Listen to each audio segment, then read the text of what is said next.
Welcome to Unit 2.2 of the module, Overview of the GEMMA Framework, entitled Predictors of Well-Being, Behavioral Factors. In this module, we will continue to review the factors that can help us predict our well-being at work. Also, as in the previous module, we will provide some data on risk and protective factors that we have obtained from researchers in several countries.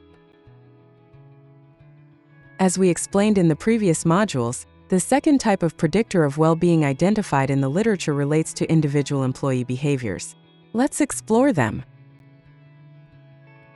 So, as we said, there are individual behaviors that affect physical health and well-being. For example, an individual can promote his or her perception of job control by engaging in proactive and prosocial behaviors, by having adequate emotional labor, by having the capacity to engage in activities and physical exercise that help him or her recover from stress, and finally, by having an adequate boundary management between work and personal life. Therefore, it is assumed that if we modify these predictors, a higher level of well-being can be achieved in the employee. The first specific behavioral factor is employee proactive behavior. This refers to the various behaviors that employees engage in to influence their work context. This includes two types of behaviors. The first is job crafting, which consists of strategies such as intentionally changing the characteristics of one's job in order to better match the job with personal needs, goals, and skills. The second is voice behaviors, which consist of communicating ideas that may promote the solution of work-related problems or foster higher organizational performance. In addition, proactive behaviors also include other aspects, such as the tendency of being challenged to develop new skills and competencies, and being assertive. Another factor is emotional labor. This refers to the way individuals manage their emotional processes through emotion regulation. For example, in the process of coping with stressful work situations.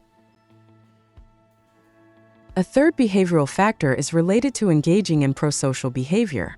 This refers to how the individual relates to others in the workplace. For example, the employee may manifest this prosocial behavior by exhibiting appropriate organizational citizenship behavior, providing support to other employees, or feeling needed by others at work. The fourth behavioral factor relates to managing the boundaries between work and personal life. Employees can actively manage this balance by, for example, reducing the use of technology at home. Moreover, as this relationship is bidirectional, improving well-being at home can have an impact on well-being at work. Finally, the last behavioral factor involved in increasing well-being is to engage in relaxing activities. This factor refers to taking personal time during and after work. For example, employees can take breaks during work or engage in social activities and hobbies after work. And of course, the employee should engage in physical activity to increase his or her well-being.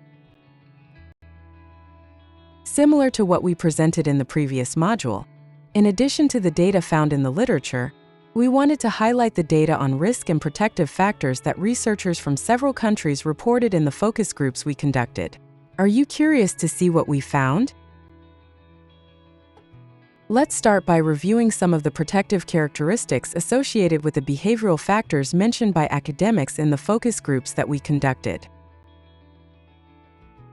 First, in terms of proactive and prosocial behaviors, academics mention the importance of intrinsic motivation, assertiveness, and the challenge of developing new skills, as well as feeling needed by others. As part of the protective factors associated with emotional labor, adequate stress management was mentioned as important for promoting well-being at work. Second, academics also identified receiving work-related recognition from supervisors and being encouraged to have a healthy personal life as protective factors.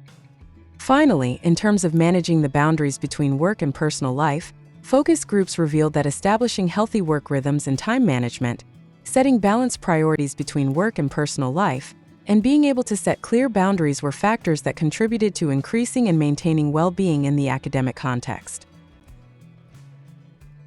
In addition to the protective factors, in the next section we highlight some of the risk factors that were identified by researchers in several countries. The academics who participated in the focus groups associated two main factors with the decline in well-being. The first was related to the presence of emotional regulation problems.